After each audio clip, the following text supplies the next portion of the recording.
estoy hablando de que sean charlatanes mis invitados de ninguna manera, sino que la reencarnación o todo eso sea una charlatanería, ¿ok?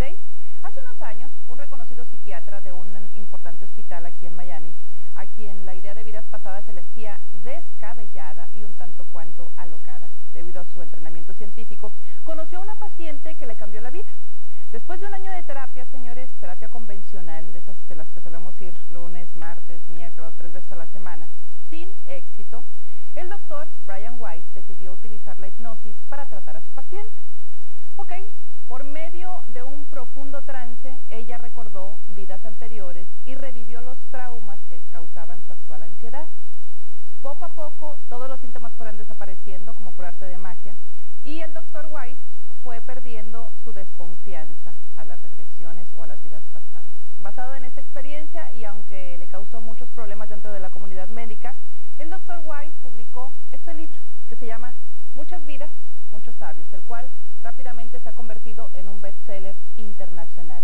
Hoy tenemos como invitada a otra psiquiatra quien ha sido instruida por el doctor Weiss, que desde hace unos años usa las regresiones como parte de su terapia.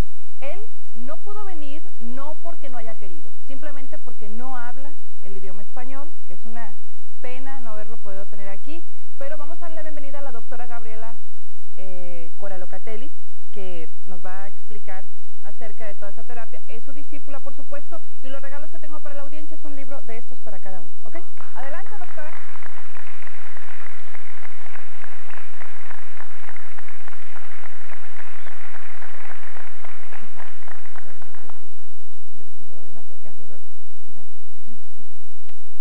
¿Cómo estás? ¿Qué tal?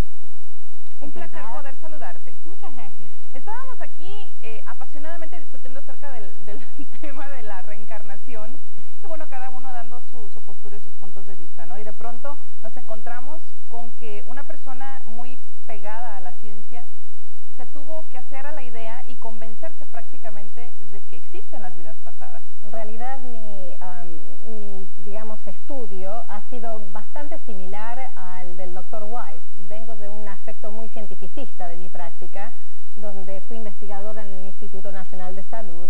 No se puede ser más cientificista que eso en este país, entre otras cosas. Claro. Y de una práctica muy tradicional, pero al mismo tiempo siempre me han interesado mucho todo lo que pueda ayudar en ayudar a mis pacientes. Ahora, lo que es muy interesante es decir, cómo es que uno ve esto, y de alguna manera yo comencé digamos, a meterme más en todo este tema porque me lo pidieron mis pacientes. Mis pacientes vinieron y me preguntaron qué hay de esto, y yo en ese momento no sabía. Entonces dije, bueno, déjenme tratar de empezar a estudiar todo esto para ver cómo puedo ayudar, para ver qué es, qué no es, y para ver qué es lo que se puede hacer para seguir ayudándolos en ese sentido. O sea que, en mi opinión, como terapeuta, como experta en ciertas áreas de la medicina, como científica, punto, claro, era muy importante de ver cómo podía seguir ayudando a mis pacientes con la mente lo más abierta posible, como para tratar de ver qué es lo que sirve, qué es lo que no sirve, y particularmente cuando es una técnica que es tan benigna. O sea, si de alguna manera estuviéramos utilizando técnicas que podrían tener otro tipo de consecuencias negativas, es como que uno va a tener más cuidado. Pero al mismo tiempo es muy importante que estas técnicas sean utilizadas por gente que sí sabe de qué se trata y cómo manejar esa profundidad de todo lo que uno puede llegar a encontrar.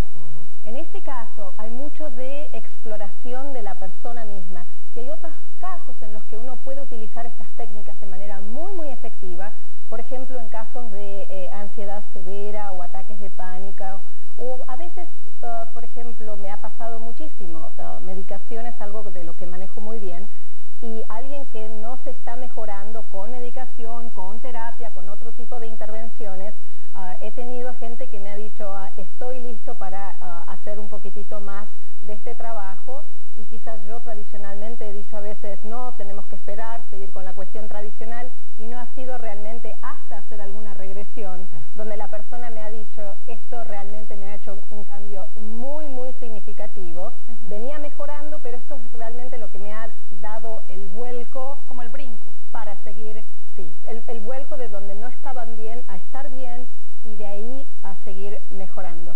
O sea, tú entonces tu postura, o quiero entender que tu postura es, ¿sí crees que pueda servir la regresión, pero tu postura de respecto a la reencarnación, ¿cuál es? ¿Existe la reencarnación? ¿Es posible? Es una pregunta muy, muy interesante y de alguna manera trato de seguir con mi pensamiento cientificista.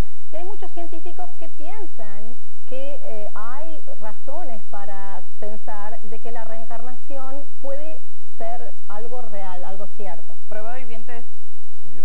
Yo sí, o sea, yo sí doy testimonio. Que dice que tiene 18 reencarnaciones, 18, ¿cierto? 18 bueno, regresiones. Regresiones a vidas pasadas, de las cuales 2 las pude comprobar. 2 de estas regresiones me tocó vivirlas en siglos anteriores en el país donde estaba viviendo en aquel entonces, que era Venezuela. Y se me hizo fácil desplazarme dentro del territorio nacional a estas ciudades, a indagar, buscar información.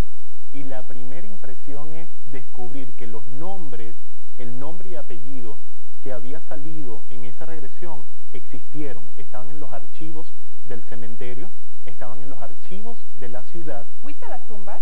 Fui a las tumbas, Dios mío. Fui a las ciudades.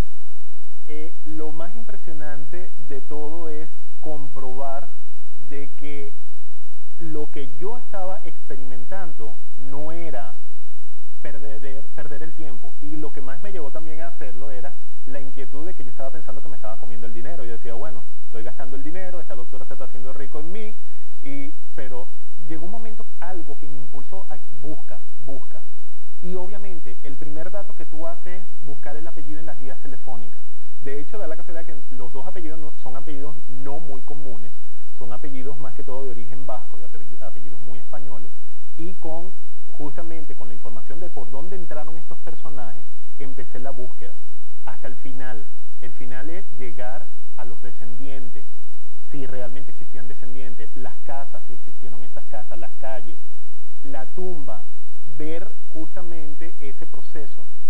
Todo es fascinante, tú te envuelves... Impactante, me imagino, ¿no? Es más que impactante, es que te envuelve en una magia. Claro. De que tú no quieres parar, tú quieres continuar, y tú sientes el momento en que tú dices, hasta aquí es. Y es impresionante, sobre todo porque descubro de que en la segunda encarnación, que fue a finales del siglo XIX, yo describo, en esa regresión, yo describo un retrato que me están haciendo. Me describo cómo estoy vestido, cómo estoy posando, doy el nombre del pintor que me está haciendo el retrato, que en la actualidad dentro de la historia de la pintura venezolana es un ilustre, es un pintor venezolano muy importante dentro de la historia de finales del siglo XIX, y sé de la existencia del cuadro. Voy directamente a la familia, busco la familia y voy directo a preguntar, quiero ver el cuadro. Y esta persona me dice, ¿cómo sabes tú de la existencia? Y le digo, ¿tú crees en la reencarnación? Y él se quedó mirándome así y me dice, espérate un momentico. Entró, se cercioró que no estaban sus padres, salió otra vez a la calle y me dice, entra que tengo que hablar contigo. Y digo, descríbeme el cuadro. Y le describí el cuadro tal cual como es. Y él me dice, la cosa es verdad, porque nadie ha tenido acceso a ese cuadro, porque esos cuadros pertenecen a colecciones privadas de familia. No son de vista pública. Y me enseñó justamente fotografías del cuadro, porque en ese momento estaba el cuadro en restauración, y me enseñó la fotografía. Tengo que ir a compromisos comerciales, ¿cómo se quedaron? Igual que yo, seguramente, y en la casa, igual.